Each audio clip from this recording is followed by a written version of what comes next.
السلام عليكم، ازيكم؟ عاملين ايه؟ يا رب تكونوا بخير. هقول لكم قصتين حصلت لشخصين مداومين على قراءة سورة البقرة. بس نتكلم شوية عن سورة البقرة. احنا لو اتكلمنا عليها في 1000 فيديو احنا مش هنوفلها حقها نهائي. يعني كفاية اللي هي اتذكر فيها او جه فيها آية الكرسي، اللي هي حصن حصين من اي حاجة. لازم نقولها في اذكار الصباح والمساء، ولازم نقولها بعد كل صلاة مكتوبة.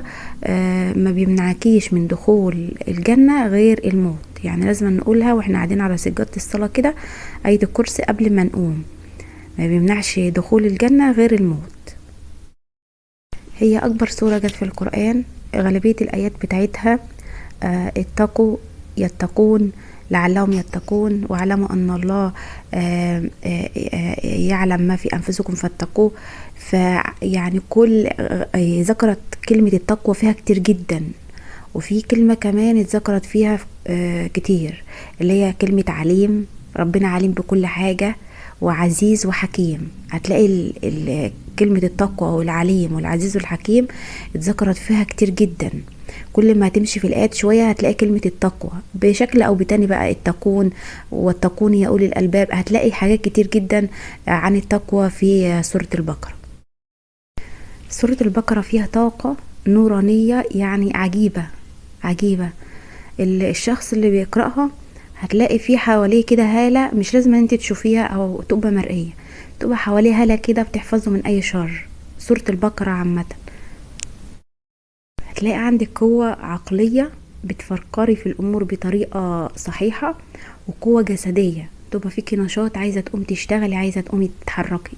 سبحان الله. الرسول عليه أفضل الصلاة وأتم التسليم قال إن تركها حسرة وأخذها بركة. طيب أنا عايزة أخدها ورد في يومي، لازم أنا أقراها. طب أنا مش حافظاها وهي طويلة جدا، ولو قعدت أقراها مرهقة جدا. عشان أقراها أقعد ساعتين وظهري يوجعني ويعني وهتلخبط فيها كتير لاني مش حافظاها، وتبقى مرهقه عليا وعينيا توجعني. طب ازاي انا هاخدها ورد؟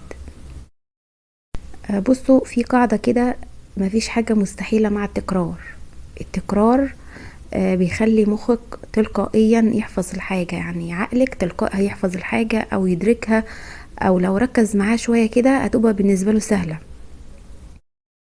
مفيش حاجة مستحيلة مع التكرار. التكرار بيخلي مخك تلقائي يحفظ الحاجة أو يستوعبها.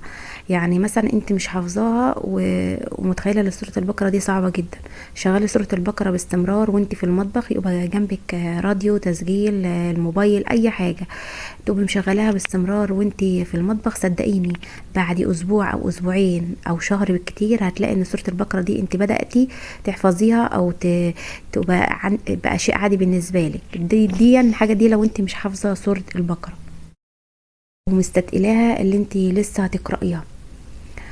طب انتي مش عندك اطفال ومش هتعرفي تركزي اصلا، لو انتي شغلتيها في البيت مش هتعرفي تركزي. تعملي ايه؟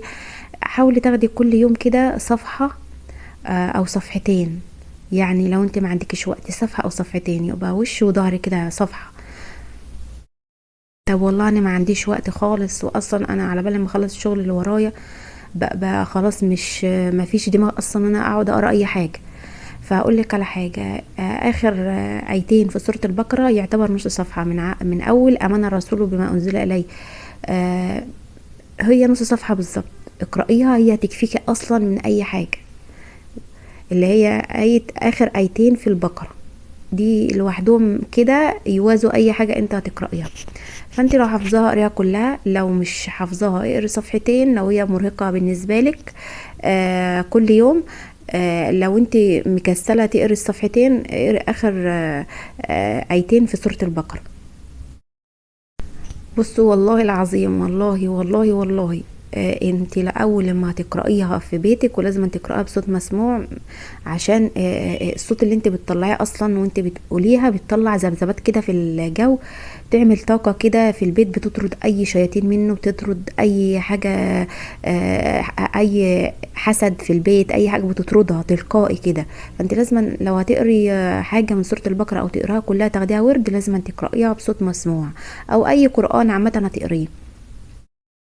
هتلاقي عندك بركة عجيبة كده في البيت، انت مش هتتخيليها. بركة في الفلوس، بركة في صحتك، بركة اللي انت بتفكري في حاجات انت ما كنتش بتفكري فيها قبل كده، بركة في شخصيتك بتبدأ تتغير، بتشوفي الامور كما يجب ان تشوفيها، بتشوفي ربنا بيكشف لك حاجات حواليكي، بتلاقي بركة في عيالك. والله قسما بالله العظيم انت مش هقول لك جربيها، بس هقول لك برضو جربيها جربيها. هتلاقي حاجات بتتغير في حياتك بطريقة عجيبة عجيبة بجد، هي تركها حسرة فعلا حسرة.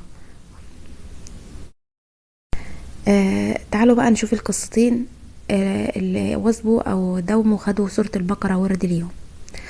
آه قبل ما اقول برضو القصتين، انا ليا موقف مع سورة البقرة. والله قسما بالله قسما بالله ربنا يحاسبنا على القسم ده. ان هي فعلا غيرت حياتي، وانا اعمل لكم فيديو لوحده كده عن الحاجة اللي حصلت معايا. بس اقول لكم بقى القصتين.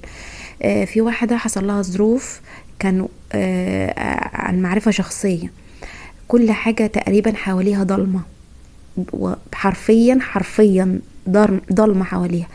يعني هقول لك على حاجة، زوجها اتوفى، مشاكل لا حصر لها مع الناس اللي حواليها، وامور ورث وامور حاجات كتير جدا، وتعرضت لظلم رهيب رهيب. ايه اللي حصل؟ كانت بالصدفه كنت اعرف اصلا اللي هي مواظبه على سوره البقره، بتقولي خديها وبتنصحني بيها يعني، وهي في عز المشاكل بتنصحني بيها. بعدها حصل ايه بقى؟ اتوظفت، هي كان نفسها من زمان اصلا هي تتوظف، اتوظفت في الحكومه، وربنا سخر ليها ناس يقفوا جنب منها ويطالبوا بحقوقها، يعني اكتر من اهلها كمان. عيالها بدأوا يتغيروا للأحسن. فدي كله بسبب سورة البقرة اللي هي كانت مواظبة عليها أو واخدها ورد كل يوم لازم تقراها.